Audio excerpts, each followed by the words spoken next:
If you're a freelance music producer who wants more control over your income, then I made this video for you because I'll be giving you a framework I developed that helps producers mitigate risk and grow their business the safest way possible. And I've never shared this before publicly outside of the producers that I manage. If you don't use a framework like this, then I can only assume that you probably struggle with things like knowing what to focus on as a producer, how you should be spending your time, and your income most likely feels unpredictable. So let's fix that right now with a little clarity. Here's the problem we need to solve. I've noticed that the trickiest part of building a career as a producer-songwriter is that the projects you're most excited about and can earn the highest amount of income, like a huge sync placement or a collab with an artist you really believe in, they require you to do a ton of work up front with virtually no guarantee you'll make any money. On the other side of that, your bills still need to be paid, right? And there are income streams that you can build as a producer that are more steady and controllable, but those can also feel like a grind sometimes and are maybe less exciting to you. After all, what if those take time away from going after the bigger opportunities? That right there is why so many producers, despite even having some success, constantly feel like a leaf being blown around in a hurricane. They aren't very clear about what they should be focused on day to day that will actually have an impact on their career. And trying to juggle a million different things at once gets exhausting. Even worse, this can put some of the best and brightest producers in a position where they remain stuck in an endless career loop, where it feels like they are making progress, but not much is actually getting accomplished. They start one project and it's building some steam, but then they get a call from an A&R who needs new material. So they abandon the first project and jump to the second. The next day, they have lunch with a buddy who's raking in cash with his sync catalog. So they go off and start one of those and spend 3 months on that. But that'll take some time, and the money from their last big project is running out, so now they need to go make some quick cash doing mixing. Sounds pretty stressful. However, that approach has unfortunately been normalized in our industry, and most producers think that's just how this career is. But I want you to know that you do not have to do things that way if you don't want to. I understand better than anyone that as a working producer, you have to be agile and juggle a lot of different things. I totally get that. But there are two different ways that you can be agile. I want you to meet Reactive Ryan. Ryan is a producer who is constantly saying yes to everything without really having a process to check himself. He's really anxious for this career to work, so he feels like if he says no, then he will potentially miss out on a big opportunity. He's been at this for 8 years and has had to rack up debt in order to make it through the rough patches. Despite wanting this career more than anything, statistically, Reactive Ryan actually has a much higher chance of eventually throwing in the towel before he ever reaches his goal. Which is why you might want to be more like Proactive Paul. Paul is also a producer who has been at this for 15 years, and he knows that every successful person in the world has missed out on a great opportunity before.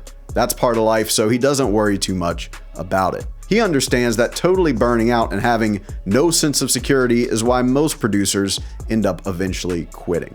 He's been around for a long time, so he's seen that happen to many other producers already. Paul takes a more proactive approach with his career. He has a process for deciding yes or no, and he always knows what he should be doing based on his current needs and goals. This allows him to stay in the game long term, and it decreases the chance that he will throw in the towel. Here's the framework that Proactive Paul uses so that you can use it yourself. As a producer, you need to have a risk meter. On the left side is anything that falls into your risk bucket. These are opportunities that may have a higher upside, but are more risky because money isn't guaranteed and you're less in control. And on the right side, you have your control bucket. These are opportunities and income streams that you've built up yourself and are more or less in control of what happens. Let's assume that in each bucket, you have 2 or 3 different action items that you could be doing to grow. In the risk bucket, it could be things like pitching songs for a placement, going to a writing camp, and collaborating with an artist you think is going to pop in the next few years. In the control bucket, it could be things like booking project calls for freelance work, delivering that work, and actively networking to fill up your studio. Every producer has a list like that of things they could be doing, but knowing when to do them is what matters the most at the end of the day. I was advising one of my major label clients recently, and I say that because the industry producers tend to struggle the most with this stuff because they have so many different options. He had originally hired me because despite having a solid stream of royalties, he wanted to build income streams that he fully controls. So I showed him how to do that. But the problem was, even though he knew what to do, when I would look at his calendar, what he was actually doing day to day did not align with that goal. It was still all risk bucket activities and no control bucket activities. So here's what we did to fix that. Based on his needs each month, I told him to sit down and choose a percentage on his risk meter that will determine how he spends his time that month. This gives him a guide for saying yes or no to opportunities, and it keeps him laser focused. Let me show you a few examples here. If he had a big payout recently and he isn't too worried about cash flow, then he might choose 80% risk, 20% control. So when I look at his calendar, I should see more yellow activities than blue. But if money is tight, then we may go only 30% risk and 70% control. So he can still grow his reputation, but replenish his savings account at the same time. In this case, I should see more blue on his calendar than yellow. And if things are riding along or it's not an obvious decision, then maybe we keep this month 50-50 and his calendar would look like this. Now you can decide if you want to assess this on a monthly, quarterly, or even yearly basis.